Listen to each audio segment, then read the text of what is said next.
घरामध्ये असलेला कौटुंबिक जिव्हाळा आणि घराचा उंबरठा ओलांडला की मानवी स्वभावाचे वेगवेगळे पैलू दाखवणाऱ्या राजकीय क्षेत्रात लहानपणापासूनच जडणघडण होत असताना त्यातून योग्य ते निवडत ज्यांनी कायम साथ दिली त्यांना सोबत घेऊन आयुष्याच्या वाट्याला आलेल्या प्रत्येक परिस्थितीचा सामना करत दमदार वाटचाल करणारे व्यक्तिमत्व म्हणजे भारतीय जनता पार्टीचे नेते निलेशजी राणे। आयुष्य प्रत्येकाची परीक्षा घेत असतं।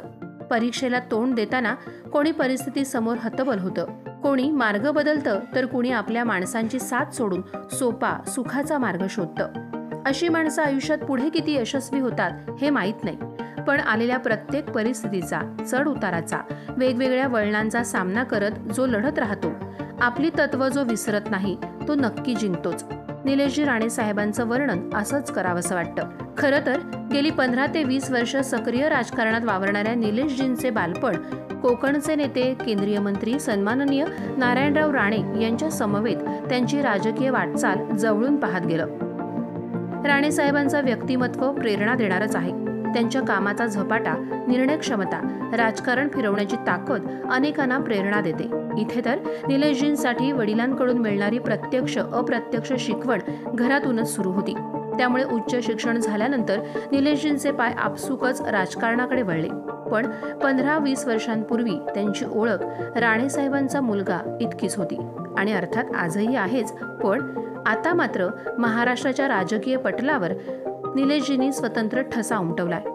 2009 नंतर पराभवाचे 2 मोठे अनुभव घेतलेला माणूस या क्षेत्रातून केव्हाच बाहेर गेला असता, पण आजही रत्नागिरी आणि सिंधुदुर्गमधील राजकारण निलेशजी राणे यांच्या भोवती फिरते आहे।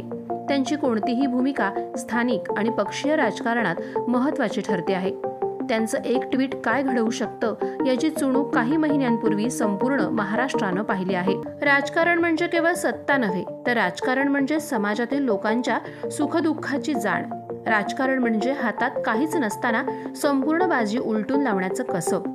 राजकारण म्हणजे सत्ता पद नसतानाही परिस्थितीला आपल्या भोवती फिरवू शकेल अशी ताकद।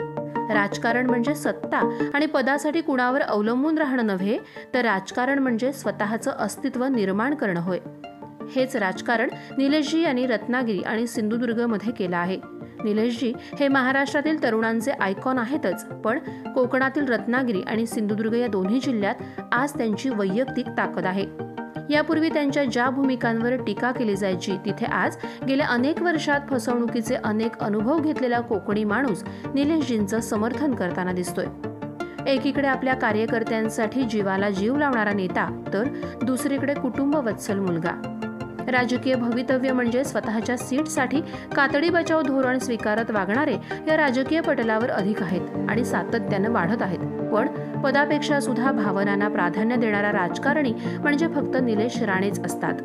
अशावेळी ते त्यांच्या राजकीय फायद्या तोट्याबद्दल फारसा विचार करत नाहीत। म्हणूनच एकदा त्यांच्याशी प्रामाणिकपणे बांधलेला माणूस कधीच दूर होत नाही। म्हणूनच आपल्या पित्यांवर झालेली टीका करणाऱ्यांना जशास तसं उत्तर देणाऱ्या निलेशजींच्या भूमिकेचं अनेक स्तरातून समर्थन होतं। म्हणूनच निलेशजी हेच आपला नेता असावे यासाठी सच्चा कार्यकर्ता तळमळत असतो। आपल्या छोट्याशाच राजकीय कारकिर्दीत लहान वयातच कोणीही पाहिले नसतील असे टोकाचे चढ उतार पाहणारे निलेशजी राणे नव्या वाटचालीसाठी सज्ज झालेत। त्यांची ही वाट सोनेरी यशानं उजळून निघो या सदिच्छांसह निलेशजी राणे साहेबांना वाढदिवसाच्या हार्दिक शुभेच्छा।